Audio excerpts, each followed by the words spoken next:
एक अन्य मित्र ने लिखा है, अनंत श्री कृपया मीरा पे कुछ बोलें, उनके प्रेम में बहते हुए आंसुओं के बारे में कुछ कहें।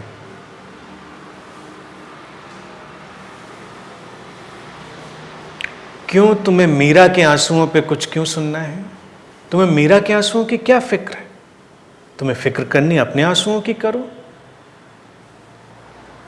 ये इल्यूजन की एक और बड़ी स्थिति है कि जब हम अपने आंसुओं की फिक्र नहीं करते, अपनी मुस्कान की फिक्र नहीं करते, हमको मीरा के आंसुओं की फिक्र है। बहे होंगे उनके आंसू, वो उनका जाति मामला है, उससे तुम्हारे ऊपर तो कोई फर्क पड़ता नहीं। तुम उन प्रश्नों को पूछो जिनसे तुम्हारे ऊपर फर्क पड़ता है। तुम उन प्रश्नों को पूछो जिनसे तुम्हारा जीवन बदलेगा, तुम्हारे जीवन में कोई रूपांतरण घटेगा। अन्यथा तो कोई इन बातों से अंतर नहीं पड़ता। बोलने के लिए बहुत कुछ बोला जा सकता है और वो तुम्हारे लिए एक एंटरटेनमेंट ही होगा, मनोरंजन हो जाएगा। मीरा का नृत्य, बुद्ध का मौन और भी तमाम बातें, लेकिन क्या इससे बनता है?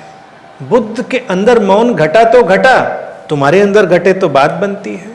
मीरा में नृत्य घटा तो घटा, तुम्हारे अंदर घटे तो कोई बात है। आध्यात्मिक जगत में ऐसे प्रश्नों का कोई भी मूल्य नहीं जो बस केवल विश्लेषण और व्याख्याओं में उतरने में रुचि रखते हैं। तुमको केवल और केवल उन्हीं बातों में रुचि रखनी चाहिए जो तुम्हारे जीवन में परिवर्तन लाती हैं। यही एक सीकर की भावदशा है और यही एक सीकर की स्टेट है, खोजी की।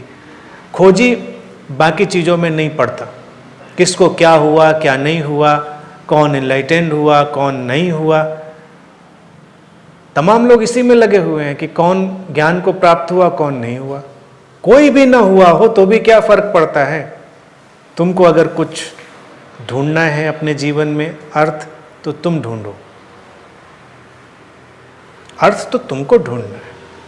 और अगर कोई मीनिंगलेसनेस तुमको नजर आ रही तो तुमको नजर आ रही है, तुमको नहीं नजर आ रही तो कोई बात नहीं, तुमको नहीं नजर आ रही। दूसरे की तरफ जाकर कोई बात नहीं।